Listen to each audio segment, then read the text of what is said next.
Right, poġġu bil-qeda s-saxwa, nil-għawkom s-saxwa Maltin u għawċin u familja River of Love minn madwar Malta. Grazzi tal-li idin maħna l-lejla wahda mitfall tal-din il-knisja, ta' din il-moviment spirituali tal-Espiritu Santu River of Love.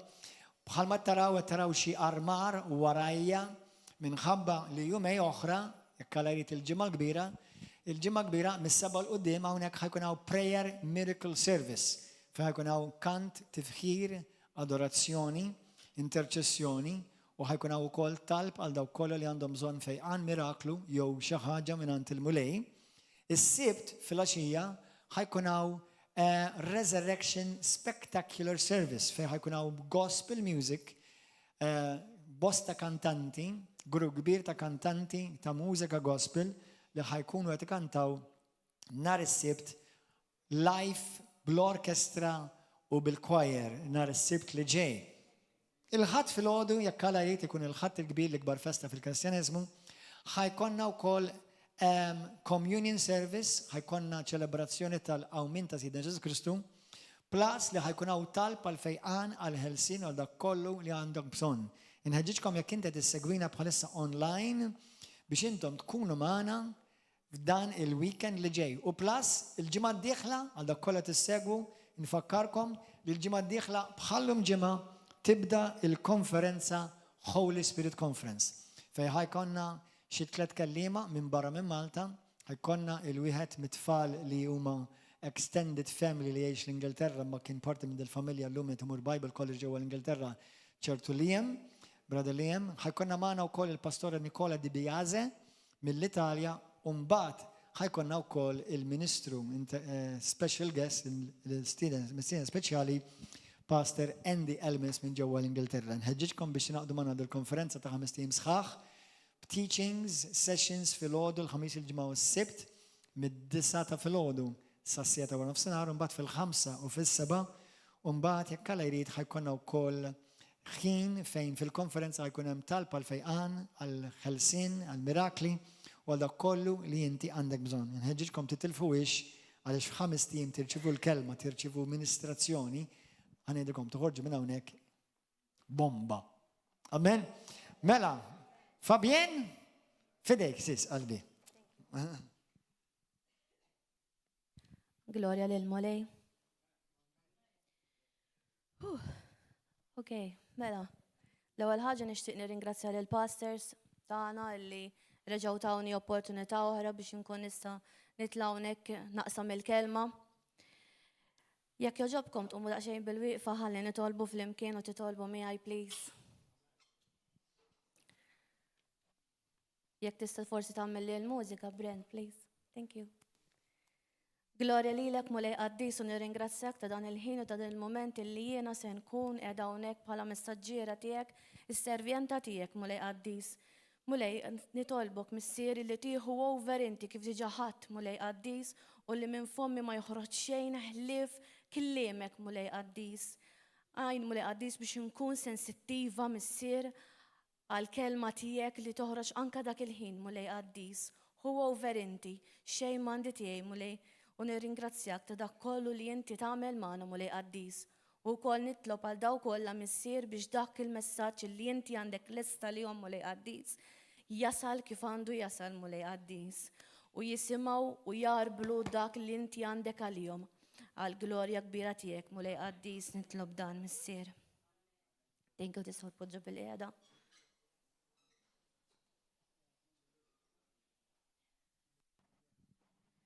Mela, dan il-messaġġ kien fi ftit żmien li nista' ngħid. U l-Mulej qedlu xi trid minn għandi missier. U dal-aħħar tafu li kienu din jagħmlu iħawlu il-qamħ.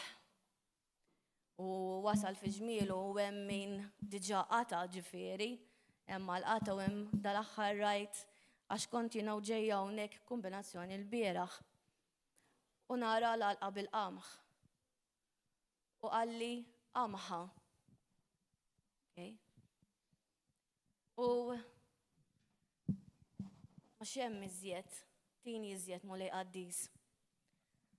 Għat li wasalna l-titlu liema qamħa se tkun. U il-qamħ jissemma ħafna huwa simbolu kbir u strong ħafna fil-Bibja. Il-mulej wassal ħafna messaġġi bil-qamħ. Infatti hemm fil-parabola ta' Mattew 13 il-qamħa l-iktar waħda illi jara essenzjali. U għalfej. Meta tmur tara, sa nidħlu wkoll fiha, nispjega ftit. Meta narawha il-poplu tiegħu lil bniedem jikkompera mal-qamħ. Imma hemm ħafna iżjed, mhux għax ġast hija qamħa, hemm ħafna iżjed fil-background ta' x'inhi din il-qamħa. Għax ħanaraw ukoll kif kienet tkun tiġi offruta bħala sagrifiċċju. U li ma qamħa se tkun għax ħanaraw li il-qamħ ikun hemm minnu li jiġi fgat, ikun hemm minnu milli jitla jikber malajr imma mbagħad imut. U ħajkun hemm dak il-qamħ illi vera jkun xorob, jkun ġi sabiħ, jkun dak kollu mill-mulej. Ix-xema, il-xemx, il-ma mill-bidwi, u toħroġ isbuħija tal-qamħa u ntieħu s-sustanzi minnha. Ejja ħammorru fl-imkien Mattew 13, ħalli nkunu tifhmuni iktar x'irrid ngħid. Forsi tistgħu tgħollilna oħra, Brent, please.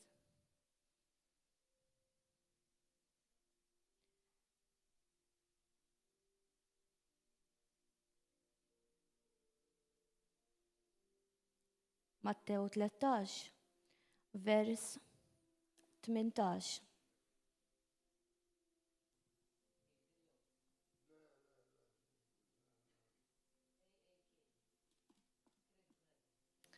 Anzi,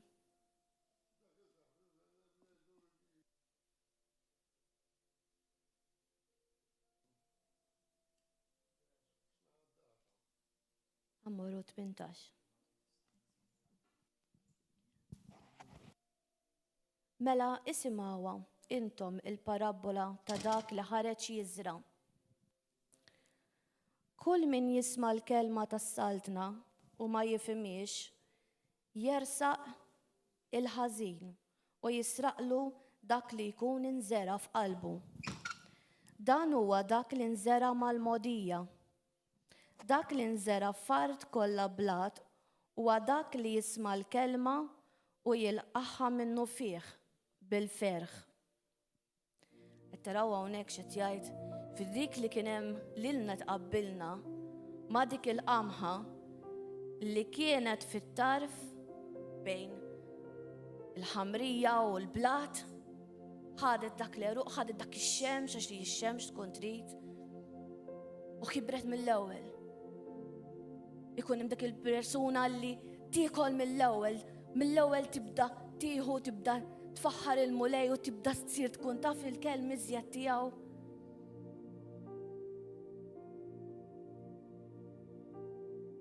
Imma araw vers 21 se jgħid. Imma ruq ma jkollux fih innifsu. U għalhekk ftit iddum imbagħad jiġi fuqu l-awġ jew isib min ħabtu minħabba l-kelma u malajr jitfixkel. Ġifieri hawnhekk qegħdin naraw illi dak il-bniedem illi jidher illi għaddej okay, all right, irrid infaħħar il-mulej. Irrid infaħħar il-mulej, irrid nadur il-mulej. U mbagħad tiġi persuna minn barra, isma' għax ma tiġix il-fellowship tagħna u hija isma' il-kelma mhux hekk tajta. Ara, ħanfissirielek jien. By the way, side note, aħna ma nistgħu qatt infissru il-kelma t'Alla. Għax il-kelma t'Alla ili m'għandix tidwir. Dak li hu il-mulej m'għandux għalfejn joqgħod idurlek mal-lewża, ħajdilek straight kif inhi l-ħaġa. Inkunu aħna li nippruvaw nawġuha. Imma taf għalfejn nippruvaw nawġuha? Għax ikun qed iniggizna u ma naċċettawx id-dixxiplina. Jiena waħda minnhom. Jekk taħsbu li jiena qiegħda fuq kolni kollox okej u għax ġejt forsi pulita u illum qed nitlang ngħid il-kelma talla, wassal il-kelma talla. Kont għal forsi min jafu u forsi min ma jafx. Imma missejt ma' drogi u missejt mal-qieħ. Ġejt overdose kemm il-darba. U għamilt l-aħħar sentej fuq il-kok, ġifieri taħsbux u nixrob kuljum. U mpejjeb kuljum. Sigaretti smoke li jiġi. Imma kont naf li neżisti, imma ma kontx naf li qed ngħix. Kelli dik xi ħaġa nieqsa. Il-Alla kon naf u minni kien isemmijuli kon naf minnu Ġesu, imma biex tismani nitkellem ħażin l-ewwel kon nieħu. Dik hija l-persuna li tirċievi taf, kont immur qudies il-ħadd imma biex ma tqgħodx gerger in-nanna. U mbagħad kont noħroġ speċjalment tiġi l-festa, ngħid li huwa nannu nkun ġajda fis-sakra. Jew għaset nara l-art, ġifieri. Ma biex manna ma tgergirx. U lejt ja glorja tal-ġenna, għal-ħares tismani. Imma taħsbux illi ġasta ġejt fil-Kristjaneżmu, il-Kristjaneżmu huwa boring. Għandkom żball. Nista' ngħidilkom jiena. L-unika persuna, l-unika wieħed, l-unika Alla li li niżilni għal bdejja nikbi u nsrid insir nafu iżjed anka meta l-familja tiegħi ħadwa kontrija. Meta ġejt hawnhekk jiena l-familja tiegħi ħadd ma rid ikellimni. Għax miskin weħel il-pastur. Għax ta' dak l-irqiq, għax ta' dak, u x'sejra tagħmel, għax jimlilek moħħok. Jgħidilna dejjem iżeffinna fin-nofs imma il-verità miskin. Imma I stood up. Illi meta kien hemm missieri fin-natural u qalli ma rridekx tiqbad muremet li jiena mhux ħanisma' minn dak li ħatgħidli inti. U konfrontajtu darba tnejn tlieta. Tu ma jinteressanix li jien ħaniqpa' mmur. Qedlu hemm xi ħaġa li jiena dlija hija differenti. U ġifieri ma ngħidilkomx qalli, u ma ngħidilkomx ġifieri kif kellem lill-pastor ta' ġifieri imma insomma. Imma għadda żmien. Illum il-ġurnata ikellmuh lill-pastor, ikellmuhom lill-pastor sommew missieri. Sommew missieri wkoll separati. Ma jitkellmux ilhom xi 30 years ma jitkellmu. Ġifieri jekk qed taħsbu li hija faċli. Il-ħajja le mhijiex. U jekk taħsbu li kull min jitlaq u kollox mhix fuq il-brillanti sejrin żball.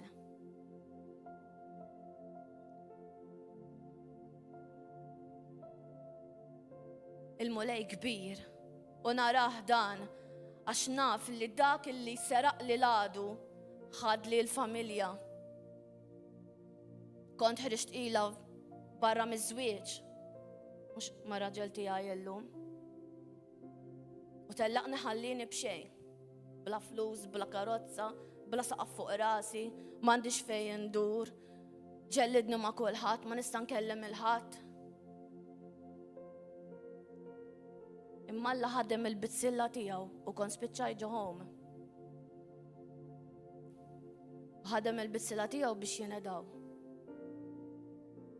Taqtawx qalbkom. Iqpaw ħarsu l-qoddim. Tkunu xomja, tħallux min jiġi sefsef u jgħid u jeqret u jpatpat fil-vojt. Dak isir ħafna paroli, jgħidlu għejt li trid. Dom jien ma mmurx għal-pastors, dawk huma omna u missierna spiritwali. U niqpa ninżalhom il-kappell għax kienu huma li jurewni kif għandha tkun familja.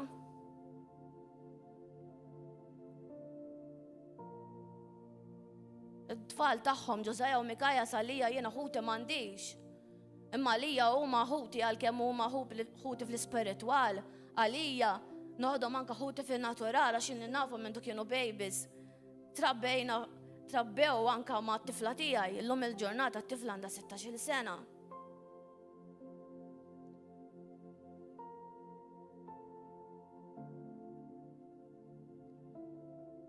Tħarsux dak li jgħidulkom hemm barra, il-Malti peċluq, il-Malti l-sienu ħażin. U jrid jipprova jkisser u jfarrak il-familji. Infatti, bekk qed għaddejjin minn dan il-rebus kollu. Tafu għalfej? Għax dil-Knisja hija mibnija fuq il-familja. Hija bbażata fuq liema Alla ried mill-bidu tal-ħolqien. Illi jkollu il-familja, dak li rrit. Imma l-għadu rrit ikissira, rrit ifarraka, u għadu sal-lum. Bekk ikun hemm il-ġlied fi żwiġijiet. Grazzi mulejjena u r-raġel tiegħi ma tantx niġġieldu. Vera ftit. Għax nispiċċaw nitqu fl-aħħar. So, hemm iktar inżomm jiena, ġifieri. Ħalli ngħid il-verità. Imma il-mulej berikni b'raġel mhuwiex perfett għax Alla biss huwa perfett, imma f'għajnejja huwa perfett. U dak ir-raġel illi aċċetta lil binti bħala bintu.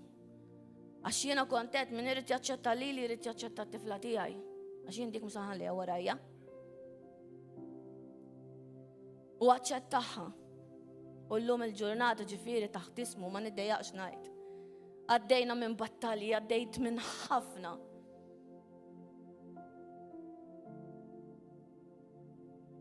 Għaddejt u għadni għaddejja. Illum il-ġurnata ġifieri mhux ħanqod niddejjaq ngħidilkom. Forsi jekk ikollok xi ħadd mill-ġenituri li gradwa fis-sema tgħid gradwa fis-sema. Ma meta jkollok ġenitur illi ma jridx ikellmek u ma tafx għalfejn u qed nibqa' niġri wara biex inkun naf imma ma tkellimnix. Taħsbu li ġejt hawnhekk b'qalb kollha tiddi u kollha rubini. Il-laħwa kemm nixtieq. Imma forsi mhux hawn fuq l-art. Imma naf illi Alla ġġata jieli l-qalb ta' rubini fis-sema. Taqtawx qalbkom u tħallux il-min ikissirkom u jfarrakkom. Timlewx raskom għax dan ukoll huwa messaġġ fejn jgħid dak il-vers illi imbagħad jiġi fuq l-awċ jew isib minħabtu minħabba l-kelma. Qiegħda ċar iktar minn hekk kif tridu għażjed. Ġien għamal temp tlaqt. Le. Ommokus missierek spiritwali li jaw f'din il-Knisja irridu s-sapportijek mhux jitkissirhom iżjed. Safrattant mhux wiċċu wiċċek jidher fuq it-television. Safrattant wiċċhom jidher fuq it-television. Ejja ħankunu l-bastun ta' xurxin. Illum waqajt jien, għada waqajt inti. Ma taqbilx, asli msaren tiegħek ma jaqblu għax ma ta' tkun wasalt biex tmur tagħmel number 2 ta' kemm tiġri. Aħseb wara.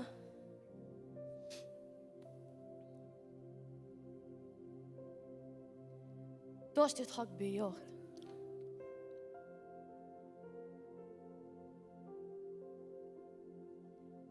Vers 22 ħan komplu ftit, Mattew 13. Ġej versi jibes. Dak li nżera qalb ix-xewk huwa dak li jisma' il-kelma iżda l-inkwiet żejjed għal ħwejjeġ tad-dinja u l-ġibda għal-ġid tal-art joħonqulu il-kelma li għalek ma tagħmilx frott. Dak imbagħad li nżera far tajba, anzi ħaniqa fuq dik l-ewwel, għax l-oħra l-aħħar waħda l-aħjar biċċa. Ix-xewk, dak li qegħdin insemmu.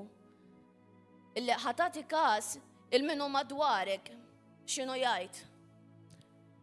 Ħudu eżempju minna li dawk li nagħtukom it-testimonjanza, illi mhux qed nagħtukom it-testimonjanza biex titħassarni.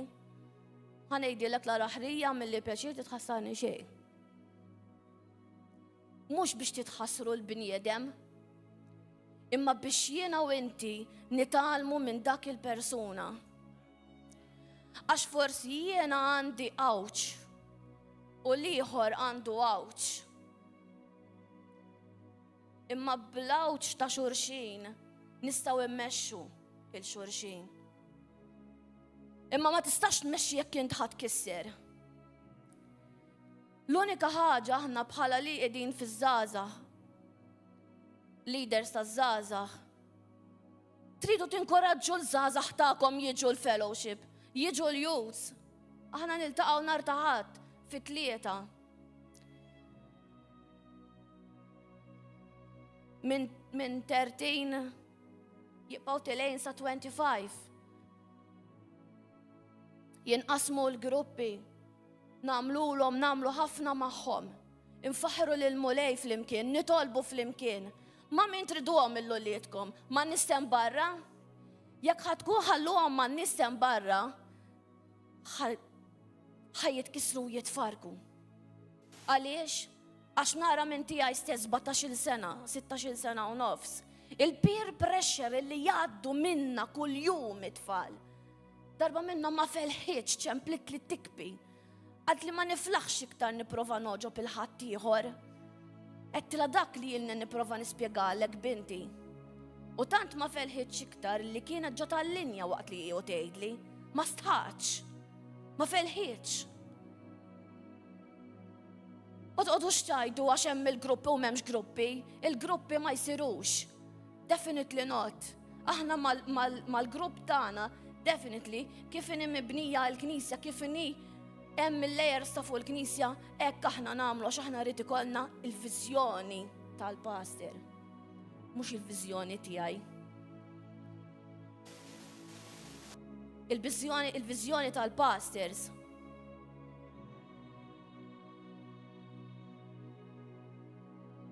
Jekk għandek problema, ejjew tkellima magħna, rrid nkunu nafu, ma rrid inkun naf mhux hemm minni. Minn dak kollu li għaddejja taħsibx li għax ħanżi problema oħra. Jew għax irid inkun naf fuq dak li jkun. Le, mhux dak huwa l-fatt. Ma jekk inti ma titkellimx l ħaġa li tagħmel, waħda mill-batijiet li kont imbagħti jien hija li ma nitkellimx. Dejjem inżomm ġo fija.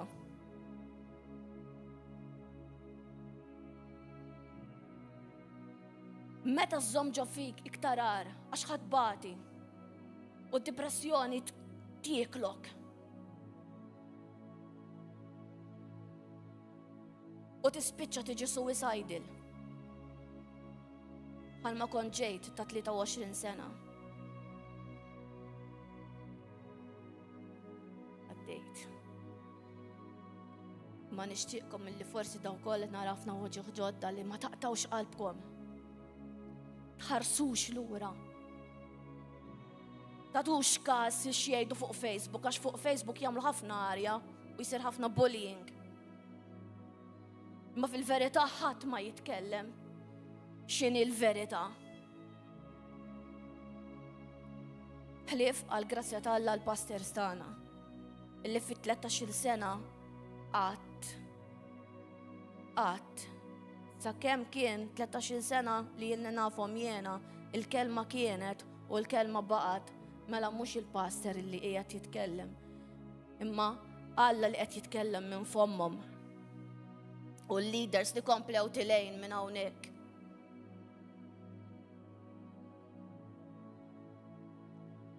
Ix-xewk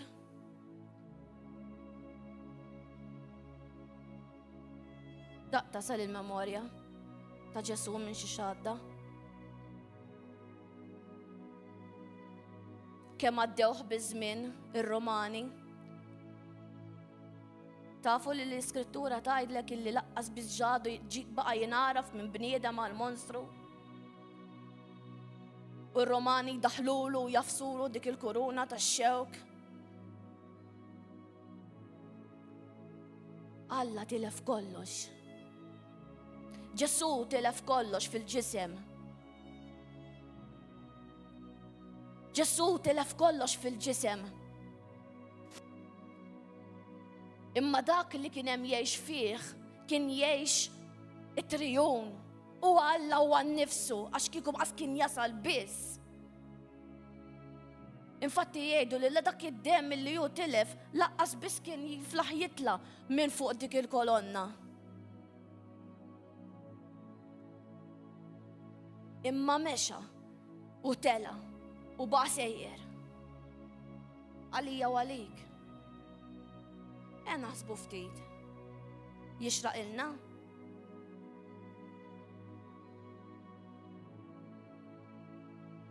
Imma x'nippreferi immur hemmhekk u sħabi kollha hemmhekk kollha tlifthom jien.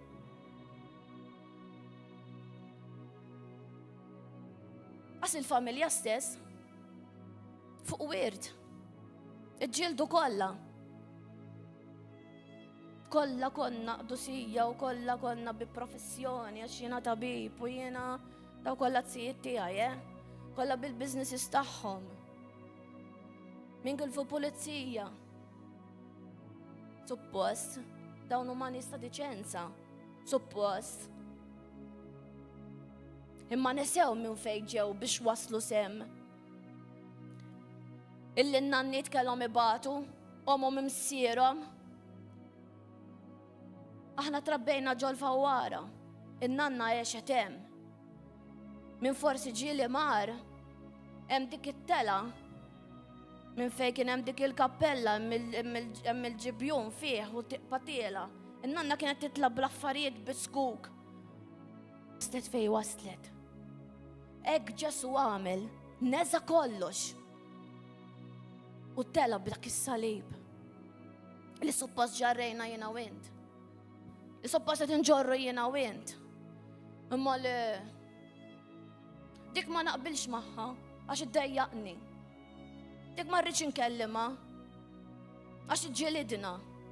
Fis-saltna Talla x'ħa tagħmel? Ħa tgħidlu ma rridx noqgħod. Jien ħala għax Edwin ma jħoġ għalih. Ma rridx noqgħod fejn Edwin tax dak jintin. I love you, bro. ċaf xpuli, qablu miħaj.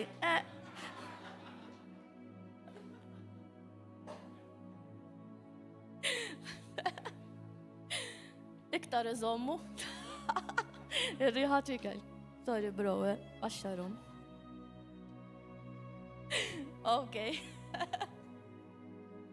Għaxet narakom wis seri.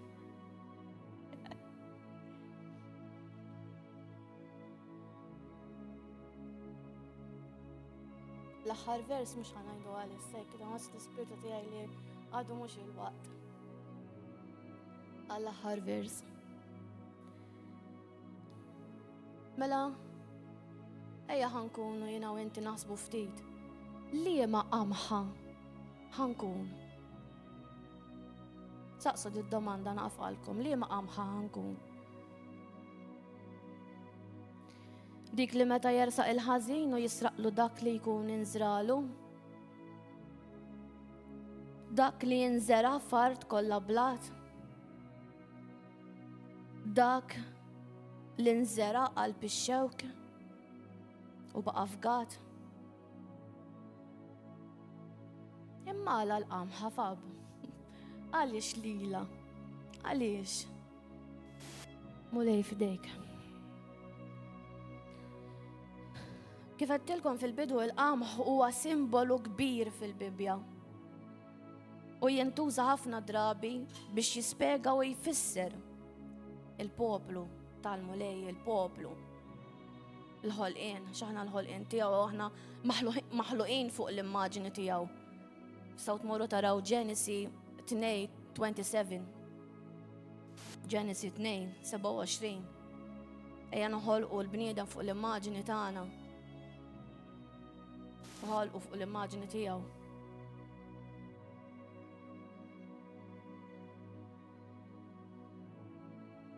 Jissemmew artijiet ta' qamħ. Artijiet kollha qamħ. Mosè qabel is-7 snin nixfa. Meta tellaw il-farawni u qallu tini dak illi Grazzi, Giuseppe, sorry biddiltlek ismek Giuseppe. Il-Giuseppe illi urih kien bravu fl-arkitettura. U urih kif għandu jagħmel biex jgħaddu n-nixxijat tal-ilma. U jikbru il-crops, jikbru l-qamħ, jikber il-barli. U dal ħafna tipi ta' qamħ. Biex jiekol il-bniedem. U kien jibqa' jservi għal 7 snin sħaħ.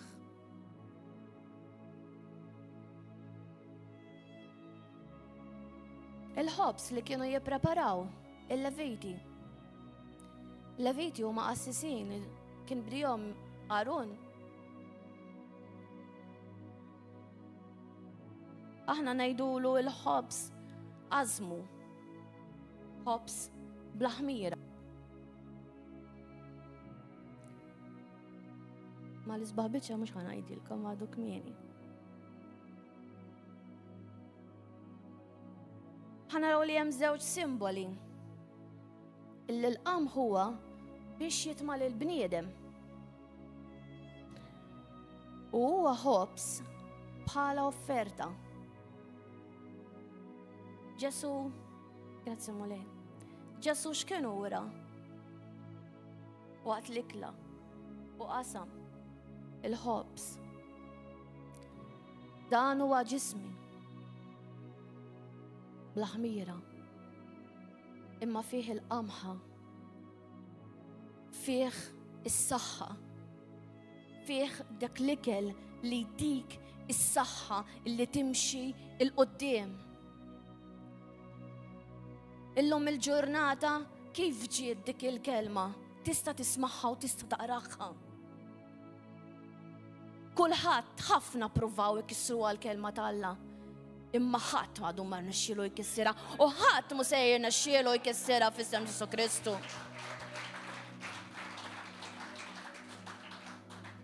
M'intix nerd għax qed taqra l-Bibja, le fiha ħafna stejjer sbieħ. Stejjer ta' nisa li għaddew bħalma għaddejna aħna.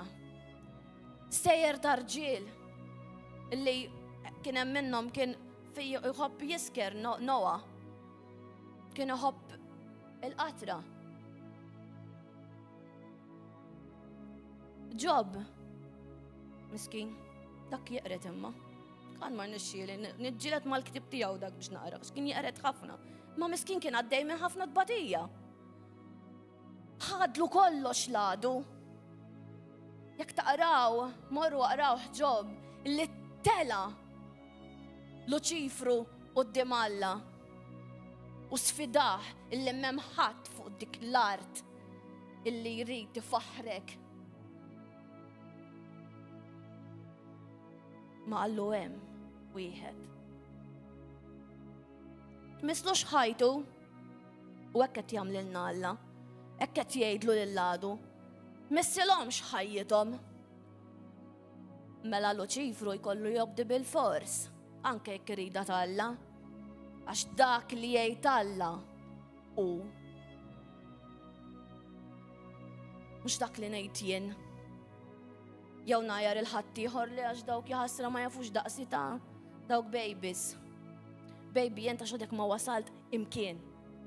Bħal ma wasalx jien, però għall-grazzja tal-Alla għandna l-bidu.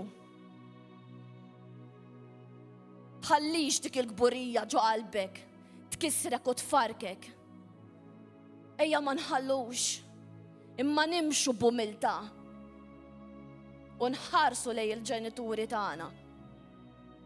U nissapportjaw il-ġenituri tagħna f'kull ħin u f'kull mument, anke jekk waqgħu għal wiċċhom u weġġaw. Kun int illi ddewwilu u jiena Illi ndawulhom il-feriti u ngħinuhom jimxu l-qudiem. Billi titlaq m'intix ħassol fi problemi. Imma ħażidhom fuqek.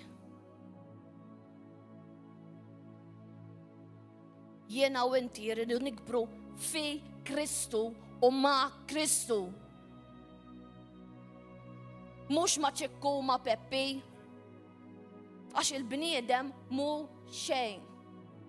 Trab kont u trab ħaterġa' ssir, però ftakar ibża għal ruħek għax jew infern jew ġenna. Ma jeżistix purgatorju jew għandek second chance, forget it. Jew ġenna jew infern. Kien hemm fejn jiena ma qbilx.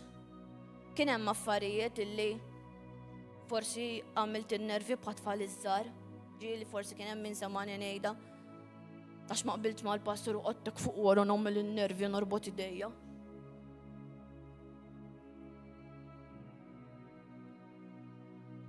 Imma insib is-sapport tiegħi mir-raġel u mit-tifla. Forsi jekk ir-raġel tiegħi għadda minn dawn l-affarijiet,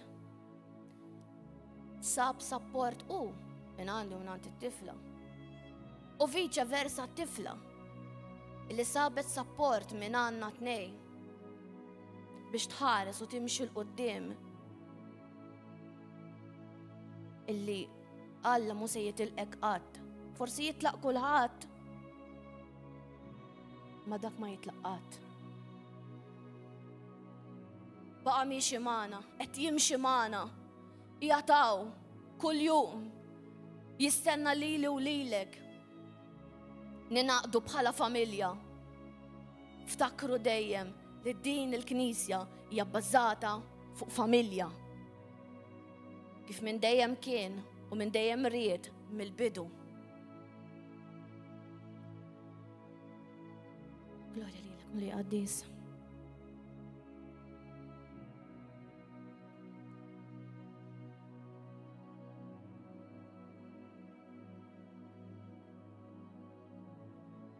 It-tieni biċċa li ħan nispjegalkom.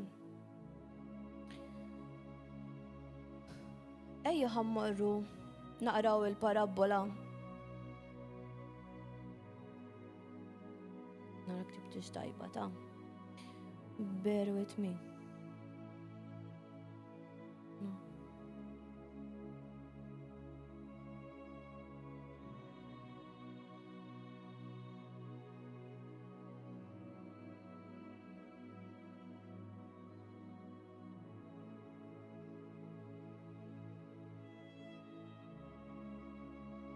It-tieni biċċa hija vers biss. Fejn jgħid Mattew 3 vers 9. Min għandu widnejn ħajisma'. Inti x'ħad tagħmel illum? Ħadd isma'?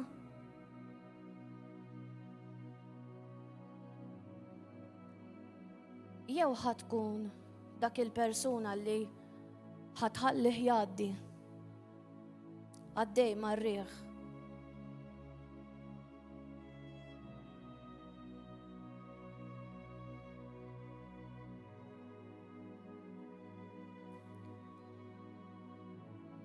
Kif għadna diġà il-qamħ isir il-ħobs għażmu bla ħmira.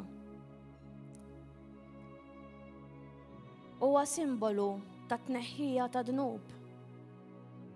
Joffruh bħala sagrifiċċju.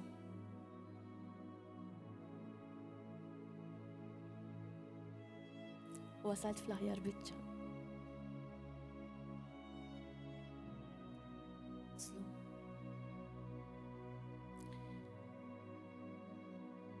Imma tafu minn xi xinu magħmul il-qamħ?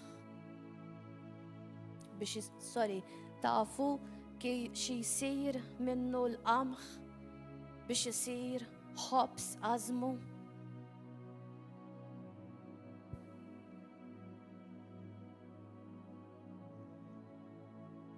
Il-qamħ, żejt ta' żebbuġa, melħ, il-qamħ jiġi tqiq u ilma.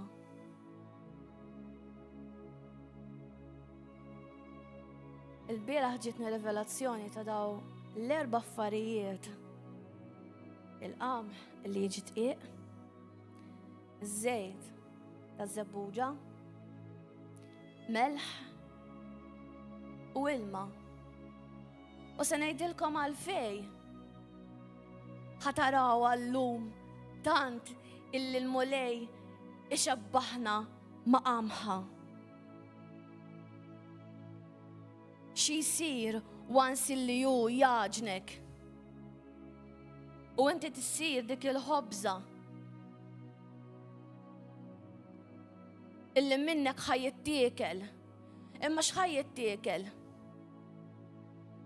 ħobs immuffat, ħobs bin-nemel ġejja sħana u l-wurdien. Jew dak il-ħobs iqarmeġ u li jinżillek għasel.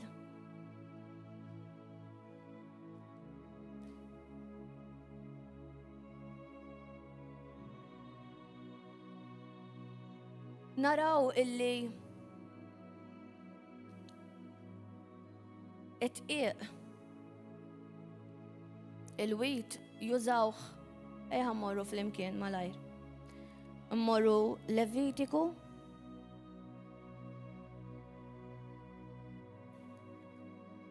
wieħed 3.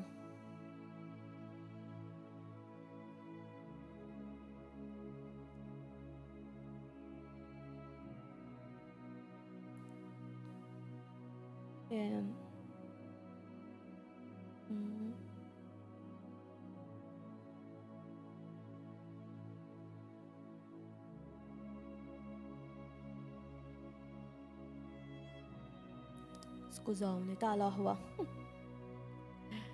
Għafruli ħafna. Imma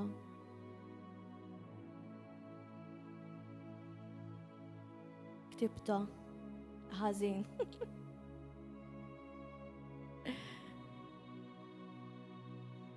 Skużawni, Glorja għal-Mulej. Ma fiħet mill-Levitiku jgħid illi meta jkun qiegħed bis-sagrifiċċju fit-tuedot.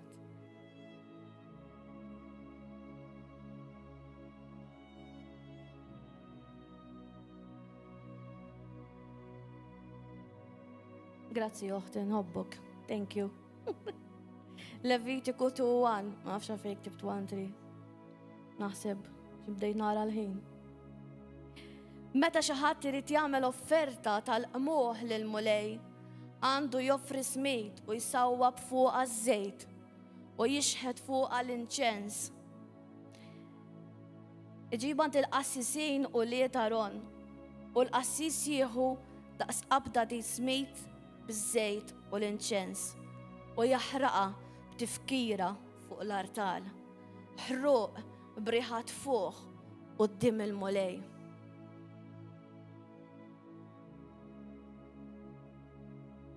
Deuteronomju 8:8.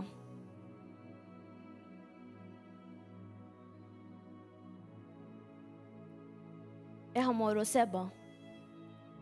Għax il-mulej Alla tiegħek se jdaħlek f'art tajba, art ta' udien tal-ilma, ta' ejjun u gliegel li jferraw il-filwitat u l-muntanji. Art tal-qamħ, tax-xejr, tad-dwieli, tat-tin tar-rummen, art taż-żebbuġ, taż-żejt, tal-għasel. Art fejn ma tikolx blaks, fejn xejn ma jkun jonqsok, art fejn il-blat u ħadid u mill-muntanji taqtaw il-bronz. Taqsek int u jien importanti fuq din l-art. Kun il-bidla, ejħan kunu l-bidla u ma nistħux hemm barra.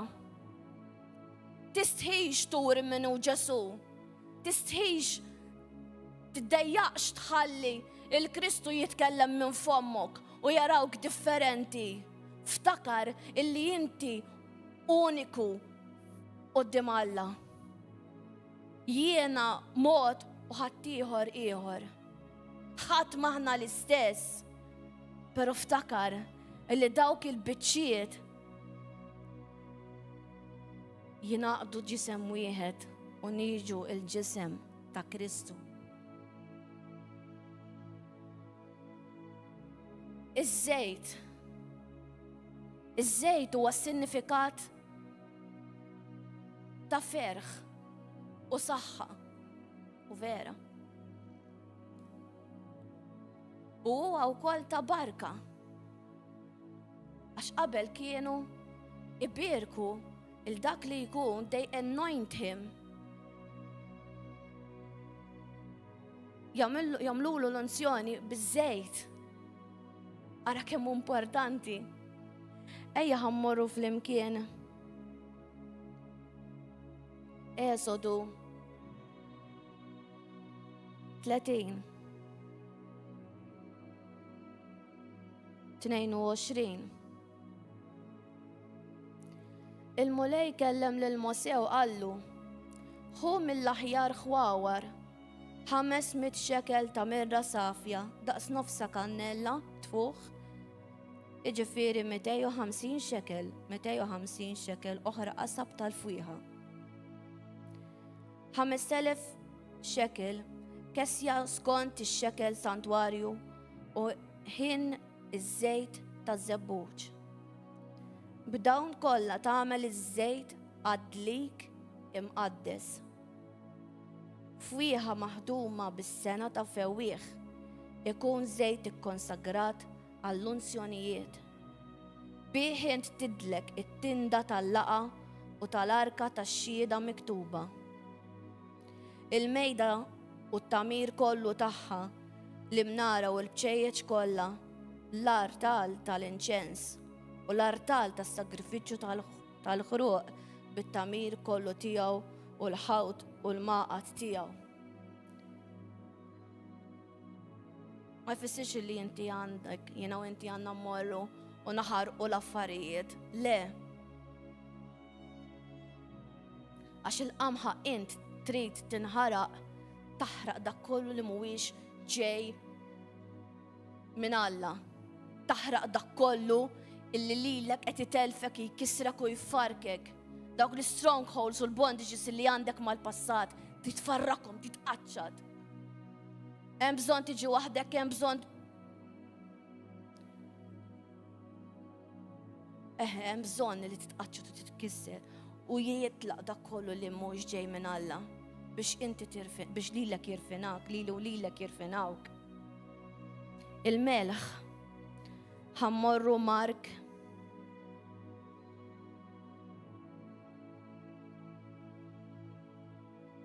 Mark 9, vers 50.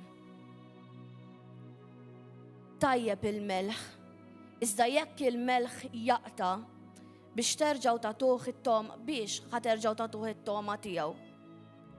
Fitxu li jkollkom melħ fikom, infuskom, u li tgħixu fis-sliem bejnietkom. Mhux ikollok il-sienek melħa, jgħidulek melħa, imma tkun melħ tal-art, melħ li dak li jem fis-sema int Alla tħalli l-Alla bil-permezz tiegħek joħroġ l-imħabba u l-kliem tiegħu. Il-melħ jagħti t-toma. Għalhekk jiridu Alla, mhux biex inweġġaw il-ħadd ieħor u nkissru dak li jkun.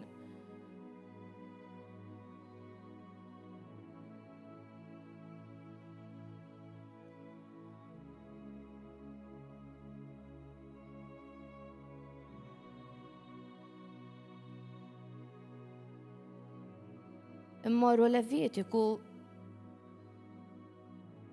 nerġgħu.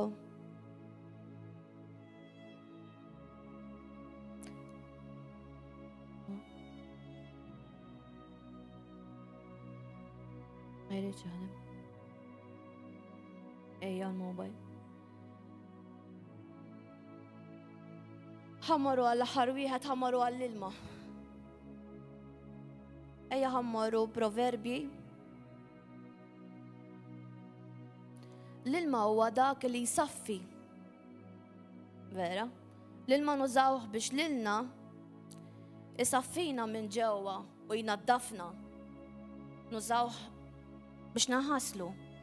Le? Nużawh ukoll biex naġlu l-aġina.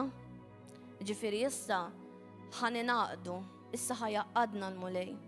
Għandu l-ingredjenti, għandu it-qiq, iż-żejt, il-melħ, issa l-ilma. ħajaġinna issa. Ħajaqqad dak li hu tiegħu u jitrasformana kif iridna hu. Salmi 92, 13. Il-bniedem ġust bħal palma iħaddar bħal ċedru tal-Libanu jikber. Sorry. Skużawni, l-lum, vera. Mulej. Fast il-qoddim, Stanna, ħanerġaw naqammuru naqari versa x'għamilt gasma l-pjanċa. Għammuru Proverbji 18, 4. Ok, tajba milta. Proverbji 18, 4. Klim l-aref bħall-ilma font, għajn l-erf nixxija ta' ilma ħaj. Mux sewwa raġun tagħti lil-ħażin. Mux sewwa biex tagħti tort lil-ġust fil-ħaq.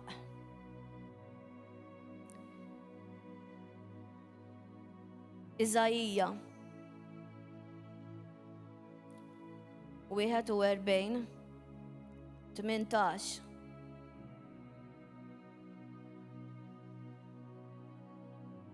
Xmajjar ta' ilma infawwar fuq l-oljiet, erja fuq l-oljiet erja, u ejjun f'nofs il-widien.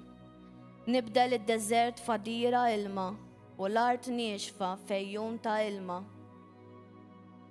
Inxettel iċ-ċedr fid-deżert il-gazzi, u r-riħan u s-siġar ta' żebbuġ intella ċipress fix-xari u magħhom id-dolf u l-bux.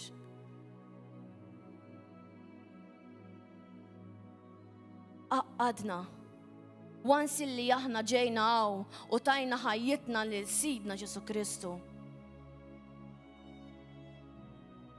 Ek beda jagħmel, beda jqaċċad dak li mhuwiex ġej minnu. Biex jitik dak tant li huwa prezzjuż, li bħal mettilkom fil-bidu, illi forsi qalbi mhijiex hawnhekk fuq l-art kollha rubini. Immen fuq naf x'għandi lest għalija u kif jarani lili l-mulej. Ma rridx inħalli l-bniedem jgħid fuqi u jgħid ħażin. Ma naċċettax. U jiġġudikani u jgħajjarni u jkissirni u jfarrakni. Dik ħajtek. Jien ħanażel, mhux jadaw, ħanuli, is-salib.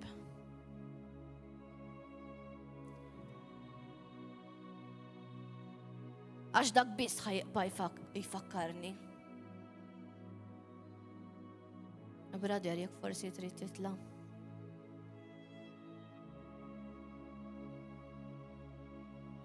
Issa ħammorru Salmi 92.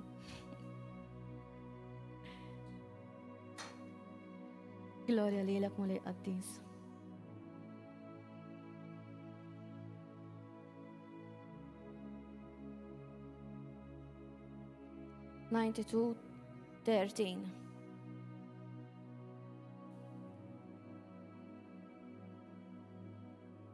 Aħna maħniex ġast tiġi jaw biex tieħu t-titlu jew biex tikmanda. Kun naf li daw kollha Għanna titli. Kull ma għanna iktar kontabilità qudiem Alla minnkom. Xej iżjed. Jiena uħuti u għommi u missieri spiritwali. Dawk illi nwaslu l-kelma, dawk li evangelizzaw. Kontabilta għan iżjed. Mux biex nikmandaw. Mux kwistjoni ta' kmand. Jew għax forsi nikkorreġukom tiħdu għalikom. Imma xaħna ma narawx il-problema li forsi korreġejnikom minna. Imma naraw li jekk ħatasal għall-izbal, ħatamel il-ħsara u ħatweġġa u ħatintilef. U ma l-ewwel wieħed xkiel taħsbux illi x-xitan ħajġi bħal ma jkun fil-karnival ta' b'dik dembu aħmar u bil-istikka u bil-furket tirkettuni u xinu bil-dawa u fuq rasu ta' u insa. Imma juża nies bħalna illi suppost huma Kristjani. Għodu attenti. Qarblu l-kliem. Itolbu kull jum għattaw ħin mal-mulej kull jum. Il-mulej irid isir jafni u jafek lilek.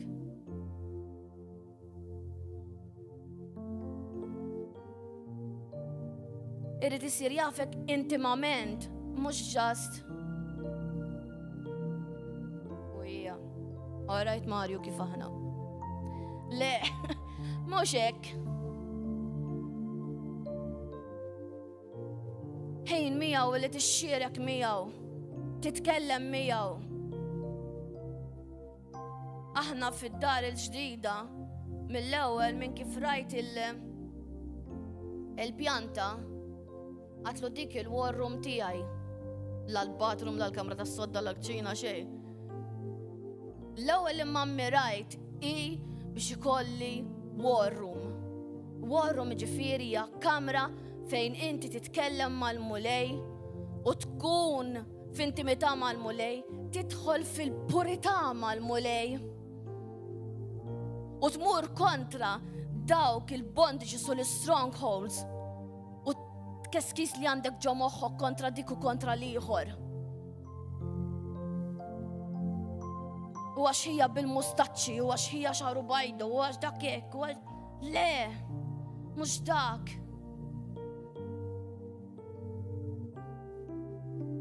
Get up, wake up. Ħallu l-dik l-ispirtu li jem fikom jitrionfa u joħroġ hemm barra. Anka meta niġu għaw, ma nistħux nfaħru lil-mulej, ma nistħux nitkellmu. Ma naqbdux immorru fuq xurxin u nipprofetizzaw, imma kelma ta' kuraġġ bħal ma għamel hija u hekk qatt ma kellimtu kemm ilu jiġi hawnhekk. Għandek il-kelma tal-mulej, tixtieq toħroġ, tixtieq tisplodi. Bqajt ħares lih. Glorja lil-mulej. Ħanipriedka qatt ma kellimna l xulxin.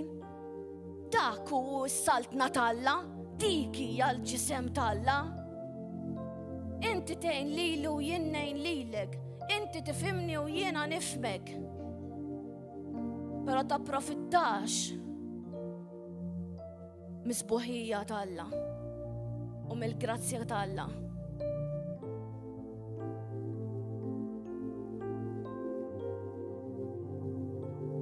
It-twissija tal-mulejja di mhux twissija biss, imma ara x'ħajdilna biex aħna ħankunu dik il-qamħa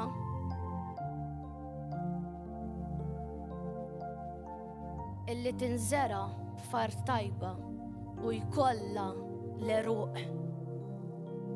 X'inhi l-importanza ta' pjanta sabiħa u ta' siġra sabiħa? Illi jkollha l-ħamrija u jkollha l-eruq. Jkollha l-bidwi, aħna jkollna lil Kristu. Illi jgħinna nimxu u nħarsu l-qudiem fil-ħajja tagħna.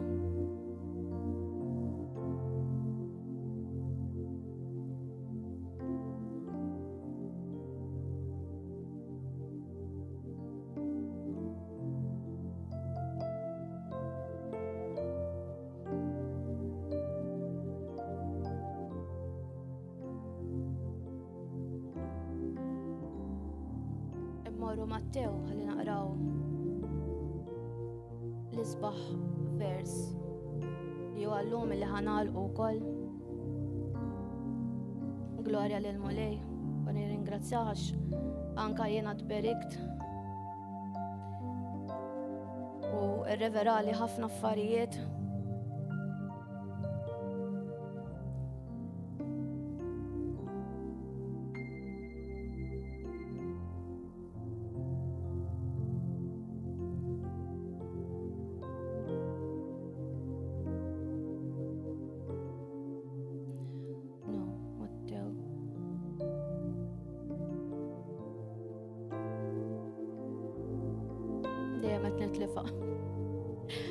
Anyway,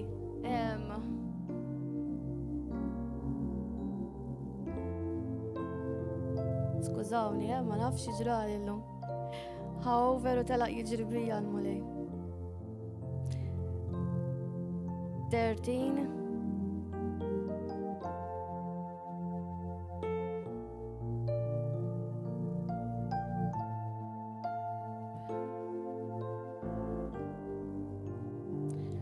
13.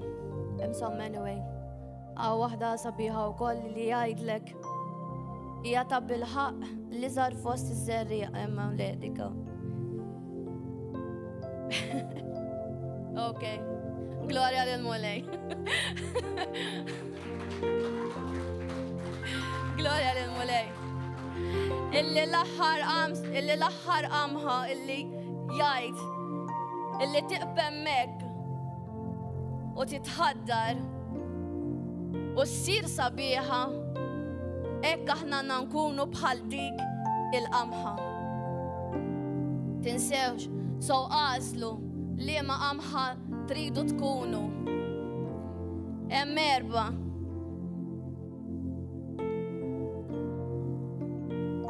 Hemm erba'. Dak illi ħajersaq lejk il-ħażin u jisraq dak li nkun inżralu.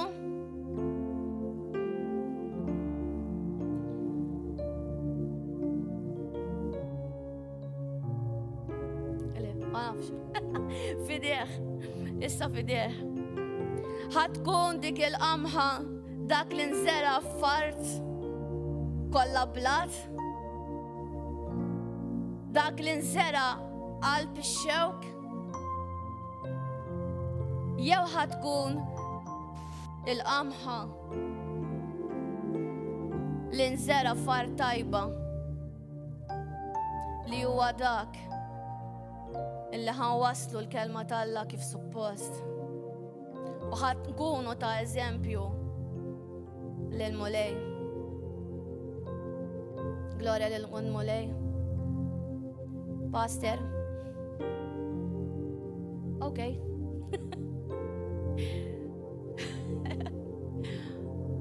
Glorja lil Mulej u nirringrazzjak missier ta' din il-kelma li jentni biex inwassal u l-ispirtu tiegħek hawnhekk ma jaqafx. Go for it, brother. Wasilna diskament tiegħek.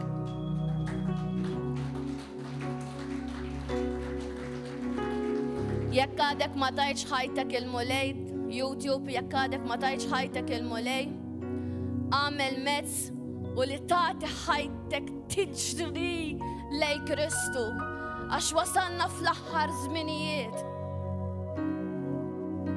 U l-oppressjoni qed kompli tikber. Diski qed komplu jfarku. Għalhekk nitolbok f'isem Ġesu Kristu. Għamel idek fuq qalbek u itlob din minn qalbek.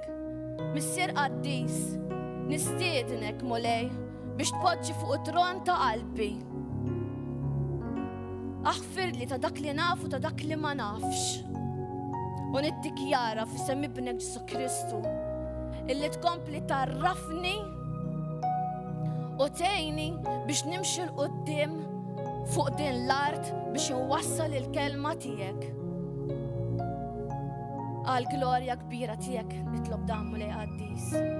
Aħna niltaqgħu nhar Terba u nhar ta' Sibt fis-7, il-Ħadd fl-10 U tinsewx li dan il-weekend daw weekend sabiħ speċjalment is-sibt ħajkunaw l-spectacular timmissjawx.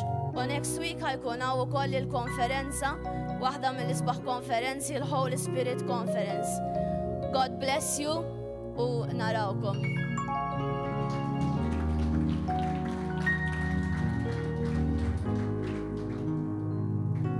Jekk forsi hawn xi ħadd minnkom illi Brandon tiġi ħdejja.